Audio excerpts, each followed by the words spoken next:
We've completely transformed our world through the immense amount of buildings we have constructed, leaving only a few places untouched by man. While many buildings exist for the purpose of serving food, selling things, or living in, there's actually a very rare yet interesting type of building that has been designed to keep people out. The specific purpose of these areas varies drastically from prisons to bank vaults to military sites, but each has their own story to tell. These buildings are a great display of working as a team and showing what we can do as people if we have a common goal.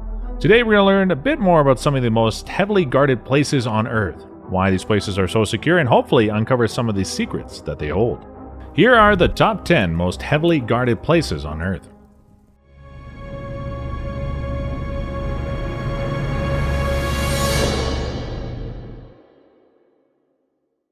Number 10, Cheyenne Mountain Complex.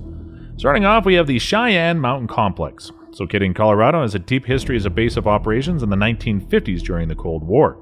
It was at this time where the threat of Soviet bombings were high, so proper action needed to be taken in order so that everything was safe, which is why it was built inside of an entire mountain. While it may seem a bit overkill, it certainly gets the job done. Since then, its use has declined substantially, still being maintained by the Air Force, but at a much lower function. It's weird to see such a huge construction not being used much, and it makes you wonder if it ever will be prominent again. Number 9, Fort Knox. Next up, we have the infamous Fort Knox. While many of you have probably heard this name before, you may not know all there is to it. You see, Fort Knox, located in Kentucky, is the USA's famous long-lasting military base. It was around all the way back in the First World War and played a large role in the harboring and training of troops. Since its creation, over 1 million troops have graduated here, further showing how important it has been. In addition to being a military base, it's also the largest depository for precious metals, aka gold. How much gold are we talking about? Just about 147 million ounces of gold, or about $10 billion of gold. It makes a lot of sense for such an important stash to be guarded at a military base of all places. You definitely wouldn't want to push your luck here, that's for sure. Number 8, Haven Co. Continuing on, we have Haven Co., a rather unheard of yet very interesting story. The idea of Haven Co. was essentially a place where you could use their servers in order to host just about anything. For example, if online casinos were banned in your country, you'd be able to go through Haven Co. in order to bypass some restrictions. It worked as a sort of loophole. The only content banned were things of very malicious nature, such as using it to hack. The reason this place was so guarded is because it actually has its own country, Sealand. It was this structure that was built out of the sea with its main goal to contain the servers to Haven Co. Since 2000s, the goals have changed quite a bit and mainly offer cold storage of encryption keys or data, instead of hosting. It sure was a wacky idea, and it's a surprise that it came to life in the way that it did. No doubt thanks to cancel culture, digital book burning, and the extremist attacks on free speech, it is set to thrive in the current political climate. Number 7, the Korean Demilitarized Zone. Now we have the Korean Demilitarized Zone, also known as the DMZ. The DMZ is a very long stretch of land that cuts right across and divides Korea into its northern and southern parts. It is a 250-kilometer long and 4-kilometer wide path that is constantly under watch. The border is closed, and because of this, it means that no one is allowed to cross. It is so heavily guarded, in fact, that casualties have occurred on either by people trying to cross. The only way to get from North to South Korea or vice versa would be to travel to an intermediate country such as Russia and then go to your desired destination. It's a shame that tensions are so high, but hopefully there is a brighter future where it may be safe to cross. Number 6, Air Force One. Air Force One is a special case. While you may think it's the name of a military base, it's in fact the name of a plane. To be more specific, it's the president's plane. The president has to be able to fly at any time, so of course he's going to have his own private plane. It's very important that no one tampers with this plane, so it is on lockdown at all times except to those maintaining it. With cargo as precious as the president, people have to be extra careful so that everything runs smoothly. The plane also has many interesting features. It's able to refuel in the air, has defenses against EMPs, and can even function as a base of operations if necessary. Additionally, it has plenty of places to prepare food and an operating room with a full-time doctor. It sure is the supreme mode of travel to go to just about any golf course in the world.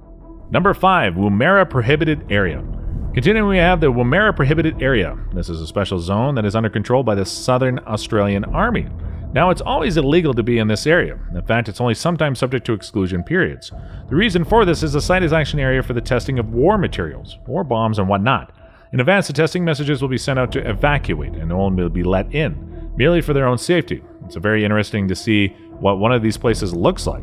We know that weapons testing must happen very often, but it's very rare that you know of any of these locations. Number 4, ADX Florence. Locking up fourth is the 80X Florence, one of the most heavily guarded jails in all of the U.S. 80X Florence is a maximum security penitentiary, which means only the worst of the worst are contained here. There are around 400 inmates there, and the living conditions are awful. While prisoners have the basics such as food and a bed, they also alone up to 23 hours of the day. It's definitely not the place for growing as a person, but instead a way to keep you away from the world. Although it does seem pretty bad in here, it's not very easy to get in. You generally have to deserve to be here in order to get within these walls. It is an incredible facility that is the ultimate jail. Number 3, Area 51. A classic. Area 51 is up next as one of the most heavily guarded places on Earth. Area 51, as we all know, is where the aliens are at. A place shrouded in mystery, and only a few elite people know its secrets. Besides being the elusive place that it is, it's also an Air Force base, responsible for the training of many troops every year. It is a 38,000-acre stretch of land located in southern Nevada, which is essentially in the middle of a desert. It is a wonder as to what truly lies within its boundaries, but maybe it is just an Air Force base after all. Number 2, Pianin Data Center. Next up on this list is the Pianin Data Center. While it sounds rather boring at first, it's quite the opposite. Pianin is probably the world's only data center that is located within an old nuclear bunker. Bahnhof is an extremely large server provider, and with all these excess money, there's really no reason not to do such a creative act. The inside looks incredibly futuristic yet retro at the same time. It's truly a work of art and is something more people should be aware of. Even though a data center is pretty boring, being at the heart of a nuclear bunker makes it way more interesting. It's a wonder if Bahnhof will do anything like this again. Number 1, the Green Brier. Lastly is the Green Brier, a state-of-the-art spa facility for one of the most elite. It's located in West Virginia and is sitting on just around 11,000 acres of land. It is a massive building that has been around since the old days of 1778. It sure has stood the test of time and has some amazing guests. For instance, 26 presidents have stayed here, which makes it so guarded, though it's underground bunker. Not only is this a luxury spa, but back in the days of the Cold War, a bunker was installed in order to protect the members of Congress, just in case anything were to happen. It's a good thing that it wasn't used in a serious capacity, but you can never have too many bunkers, that's for sure.